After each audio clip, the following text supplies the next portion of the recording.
Okay, so what have you been missing out on, right? So what if I told you that this chart alone with this fair value gap is simply 50% of the story? Once you have a 15-minute fair value gap, your job is to then zoom into every single candle. Just from here, you can understand why price rejected off this region, right? Notice how we had a very, very high volume towards the bottom of the candle, and we had a very, very small volume towards the top. Even here, the first candle that rejects, we see a tiny volume here and a massive volume over here, right? So what we see over here is we see a shift of volume. But what's even more interesting when we go into the candles is that we see a lot of aggressive buyers in this zone, right? The majority of the buyers here are blue, and then we also have some red delta, some aggressive sellers kicking in this area.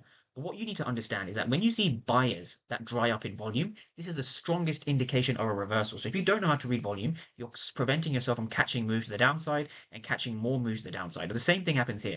We saw a dry up in volume, and notice how we had buying volume, not even selling volume. We had a lot of buying volume in this region, and the buying volume is what wasn't rewarded. So once you have a fair value gap, your job is to simply look for where the volume is high and where the volume is low, and from there you can identify the correct reversal.